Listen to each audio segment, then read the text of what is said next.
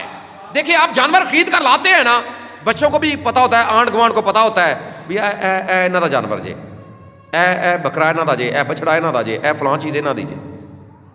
سب کو پتا ہوتا ہے کہ یہ کیونکہ ہم خرید کر، جس نے ظاہر سی بات ہے جس نے پیسے دیے وہ اس کا ہے. لیکن یہاں پر لکھا گیا کہ خدا کا برا. دیکھیں یہاں پر انتخاب کسی انسان نے نہیں کیا. برا تو وہ ہے لیکن انتخاب کسی انسان نے نہیں کیا، بلکہ یہاں پر یوحنا اصطباغی اس لیے کہتا ہے کہ دیکھو غور کرو، تم اپنے لیے خود جانور جو ہے وہ خریدتے ہو، لیکن یہ ایک ایسا برا ہے جو تمہارے خدا نے تمہارے لیے مہیا کیا. یہ ایک ایسا برا ہے جو کس نے مہیا کیا ہے جی؟ خدا نے. خدا کا برا ہے. اور بے عیب کی اگر بات کریں تو ہمیں پتا ہے اس بات کا کہ خدا یسوع مسیح کی ذات میں نہ تو موروثی گناہ ہے اور نہ عملی گناہ ہے. نہ موروثی گناہ، اس لیے ہم اس کی قربانی کو کامل قربانی مانتے ہیں. پھر موقع ملے گا تفصیل میں جائیں گے کہ کیوں ایسا، کیسے اس کی ذات میں عملی گناہ نہیں ہے، کیسے اس کی ذات میں موروثی گناہ نہیں ہے. آپ کو پتا ہے کماری سے پیدائش ہمیں اس طرف لے کر جاتی ہے کہ اس کی ذات میں نہ تو موروثی گناہ، اور پھر اس نے یہ برملا اعلان بھی کیا تھا کہ تم میں سے کون ہے جو مجھ میں گناہ ثابت کرتا. جو برا خدا نے مہیا کیا. اور دوسری بات یہ، دوسرا فرق یہ ہے، انسان خود خریدتے ہیں، یہ خدا نے مہیا کیا ہے.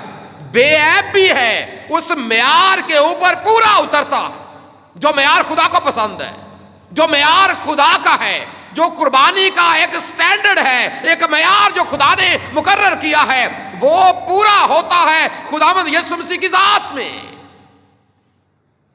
کیونکہ یہ خود خدا نے مہیا کر دیا ہے.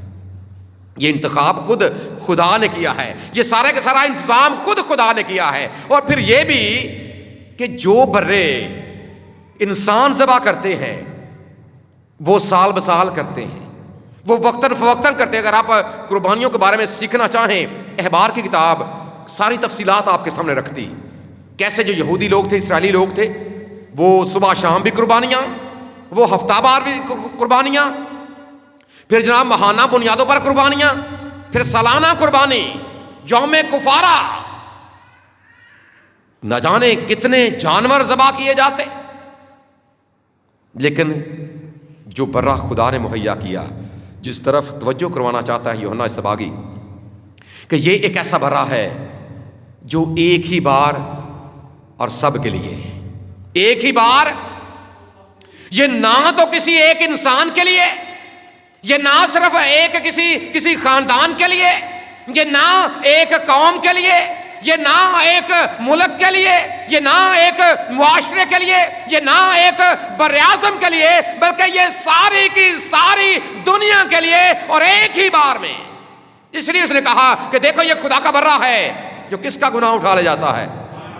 دنیا کا، ساری کی ساری دنیا کا، ایک ہی بار یہ کامل قربانی. اور اس لیے میں اور آپ، ہم جو مسیحی لوگ ہیں، ہم اس کی قربانی کو کامل قربانی مانتے ہیں، کیونکہ جو قربانیاں جن کا نظام خدا نے پہلے دیا، اصل میں خدا یہ بتانا چاہتا تھا، سکھانا چاہتا تھا کہ ایک وقت آئے گا کہ بنی نوع انسان کے لیے کامل قربانی بھی ہو جائے گی۔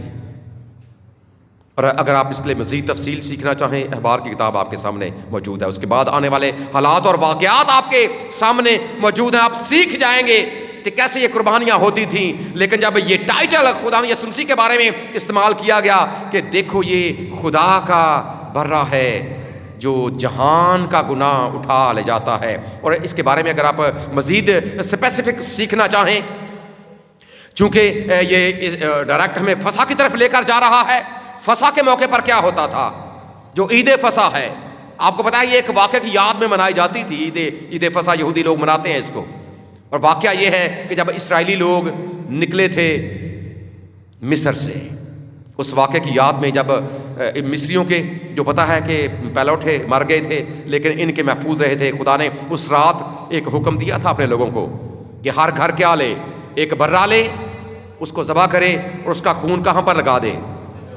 چوکھٹوں کے اوپر، چونکہ جب موت کا فرشتہ گزرے گا مصر کے گلیوں بازاروں میں سے، تو جن گھروں کے اوپر خون لگا ہوا ہوگا وہ چھوڑے جائیں گے، اور ایسا ہی ہوا۔ لیکن یہاں پر نہ تو ایک خاندان کا ہے، نہ تو ایک قوم کا ہے، وہاں پر قومی لیول پر یہ کام ہوا تھا، ذبح ہر گھر نے کیا اور ایک ساری قوم بچی تھی۔ لیکن جب یوحنا اصطباغی نے یہ کہا کہ غور کرو، دیکھو جو برا خدا دینے والا، جو برا خدا نے مہیا کیا ہے، وہ ایک ہی بار ذبح ہوگا اور ساری دنیا کے لیے ذبح ہوگا۔ اور جس طرح ان بروں کے خون نے اسرائیلیوں کو بچا لیا تھا، یہ بھی ایسا ہوگا کہ ہر کوئی جو بھی قبول کرے گا اس برے کے خون کو اپنے لیے، اپنے گھرانے کے لیے، اور وہ کوئی بھی ہو سکتا ہے۔ اور اس لیے آگے جا کر یوحنا نے لکھا 3 باب کی 16ویں آیت میں کہ خدا نے دنیا سے ایسی محبت رکھی کہ اس نے اپنا اکلوتا بیٹا بخش دیا تاکہ جو کوئی ایمان لائے پوری دنیا میں سے، یاد رکھیں وہ برا تو ہے، مہیا بھی خدا نے کیا ہے، لیکن سارے بچیں گے نہیں۔ یہ قربانی سب کے لیے نہیں ہے۔ کیسے؟ یہ ان کے لیے ہے جو اس پر ایمان لے کر آتے ہیں، جو اس پر جو کوئی ایمان لے کر آئے۔ خدا نے اپنی محبت کو ظاہر کر دیا، خدا نے اپنا برا مہیا کر دیا، خدا یسوع مسیح نے بھی اپنے آپ کو صلیب کے اوپر قربان کر دیا، لیکن بچیں گے وہ جو ایمان لے کر آئیں گے۔ اس لیے اس نے لکھا کہ جو ایمان لائے، جو کوئی بھی ایمان لائے وہ ہلاک نہ ہو۔ اور جب یہ لکھا گیا کہ یہ جہان کا، دنیا کا گناہ اٹھا لے جاتا، اس کے پیچھے بھی ایک تصور ہے۔ جب آپ 16 باب میں پڑھیں گے احبار کی کتاب میں، وہاں پر بھی ایک لیا جاتا تھا برا، اور اس کے اوپر یہ کہا جاتا تھا کہ اب یہ ہمارے گناہوں کو لے کر دور اٹھا لے جاتا، اٹھا کر یہ ہم سے دور کر رہا، یہ ہماری زندگی سے دور لے کر جا رہا۔ اور خدا یسوع مسیح کا جو خون ہے، یہ بات یاد رکھیں، بالکل ایسا ہی کام۔ اور ایک جو واضح فرق موجود ہے وہ یہ کہ جب یہ کہا گیا نا یہاں پر کہ اٹھا لے جاتا ہے، اگر آپ بروں کی قربانی کی طرف جائیں گے تو گناہ ڈھانپے جاتے تھے۔ گناہ کیا ہوتا تھا جی؟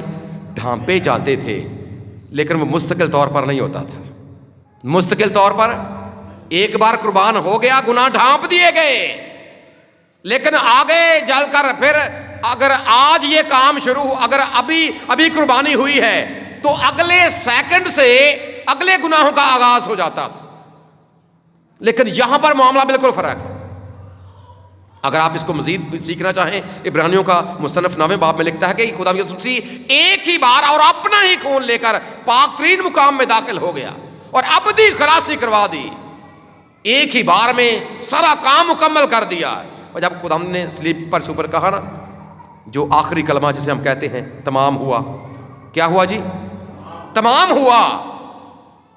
تو تمام ہونے میں ایک پہلو یہ بھی ہے کہ قربانیوں کا سلسلہ مکمل ہو گیا ہے، کیونکہ یہ جو برا ذبح ہوا ہے یہ خدا کا برا ذبح ہوا ہے، اور خدا کا برا ذبح ہونے سے جو قربانی ہے اس کی تکمیل ہو گئی ہے۔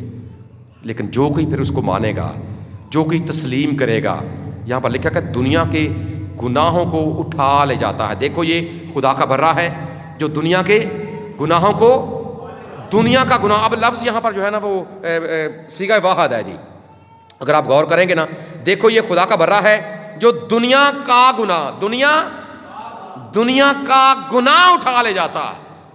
صیغہ واحد ہے. کیا ایک ہی گناہ؟ دنیا کا گناہ. لیکن دیکھیں جو پیچھے لفظ ہے نا دنیا میں سارے لوگ ہیں. دنیا میں کیا ہے جی؟ سارے کے سارے لوگ ہیں. اور ان کے گناہ سے مراد ہے کہ خداوند نے یہ کام ایک ہی بار کر دیا اور مکمل کر دیا. اور جب آپ یہ بات یاد رکھیں، آپ اسے تسلیم کر لیتے ہیں، آپ اس بات کو مان جاتے ہیں کہ واقعی یہ میرے لیے برہ میرے خدا نے مہیا کیا، کیونکہ خدا مجھ سے پیار کرتا، وہ مجھے بچانا چاہتا ہے. پاک کلام یہ بھی بیان کرتا ہے کہ وہ کسی کی ہلاکت نہیں چاہتا بلکہ چاہتا ہے کہ سب کی توبہ تک نوبت. اور توبہ کیا ہے؟ توبہ یہی ہے کہ پہلی بات آپ مانیں کہ میں نے گناہ کیا ہے، اور دوسری بات یہ تسلیم کریں کہ میں اپنے طور سے گناہوں سے بچ نہیں سکتا، مجھے ایک نجات دہندے کی ضرورت ہے. جس طرح وہ لوگ یہ محسوس کرتے تھے کہ اب ہمیں برے کی ضرورت ہے جو ہماری جگہ پر قربان ہو، ہم بھی محسوس کریں کہ ہمیں بھی ایک برے کی ضرورت ہے. اور وہ برہ آپ کے خدا نے مہیا کر دیا، وہ آپ کے خدا نے آپ کے لیے مہیا کر دیا ہے. اور یہ بات ہمیں شکر گزاری کی طرف بھی لے کر جاتی ہے کہ اپنے خداوند کا شکر ادا کریں کہ خداوند تیری شکر گزاری کرتے ہیں کہ تو نے ہم سے اتنا پیار کیا کہ تو نے اپنے اکلوتے بیٹے کو ہماری خاطر ایک برے کے طور پر بھیج دیا تاکہ وہ ہماری جگہ پر قربان ہو سکے. اور اس نے واقعی ایسا کر دیا. خداوند ہم اس بات کے لیے تیری شکر گزاری کرتے ہیں. اور ایک اور بات کہ یہ جو اکثر ہمارے تجربے میں بھی آتی ہے، آپ اکثر گھروں میں تصاویر دیکھتے ہیں، خدا یسوع مسیح کے حوالے سے تصاویر آپ دیکھتے ہیں، اور ان تصویروں میں جہاں پر اور بہت سے ہمیں زاویے دکھائے جاتے ہیں، وہاں پر ایک بڑی مقبول تصویر خدا یسوع مسیح کی یہ بھی، حالانکہ یہ سارا خیالی ہے، ایک مقبول تصویر یہ بھی ہے کہ اکثر اوقات خداوند یسوع مسیح کو ایک برے کو اٹھائے ہوئے دکھایا جاتا ہے. دیکھیے یہ تصویر جی کبھی آپ نے کہ خدا یسوع مسیح نے اکثر اپنی گود میں ایک برہ اٹھا رکھا ہے، اور وہ برہ ہمیشہ کس کا لگ رہا ہوتا ہے جی؟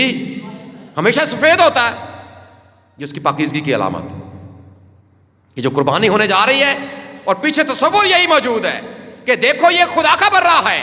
برہ صاف دکھانے کا مقصد یہ ہے کہ یہ وہ برہ ہے جو تم خریدتے تھے، لیکن یہ جو برہ ہے یہ خدا نے مہیا کیا. اس لیے ضرورت اس بات کی ہے کہ آج اگر پہلے سے آپ ایسا کر چکے ہیں، اگر پہلے سے آپ اسے یہ تسلیم کر چکے ہیں کہ واقعی وہ آپ کے گناہوں کو لے کر، چونکہ ہم بھی اس دنیا کا حصہ، ہم بھی اسی دنیا میں موجود ہیں، اگر آپ پہلے سے تسلیم کر چکے ہیں تو خوبصورت بات ہے. لیکن اگر ابھی تک نہیں کیا تو آج یہ بات میرے اور آپ کے لیے ہے کہ ہم اس بات کو تسلیم کریں کہ گناہ تو میں نے کیا، لیکن میری خاطر خدا کا برہ قربان ہو گیا. میں نے اپنی زندگی میں نہ جانے کتنے گناہ کیے، میں اپنے ذہن میں گناہوں کے بارے میں سوچتا رہا، اور میرے خداوند یسوع مسیح نے جو خدا کا برہ ہے اس نے کانٹوں کا تاج اپنے سر کے اوپر پہن لیا. اپنے ہاتھوں سے گناہ میں کرتا رہا، اور میری خاطر اس نے اپنے ہاتھوں میں کیل ٹھکوا لیے. اپنے پاؤں پر چل کر گناہ میں کرتا رہا، اور میری خاطر اس نے اپنے پاؤں میں کیل ٹھکوا لیے. اپنے دل میں برے منصوبے میں باندھتا رہا، اور میرے گناہوں کی خاطر نیزہ اس نے اپنے سینے میں کھا لی. گناہ میں نے کیے، کوڑے اس نے کھا لیے.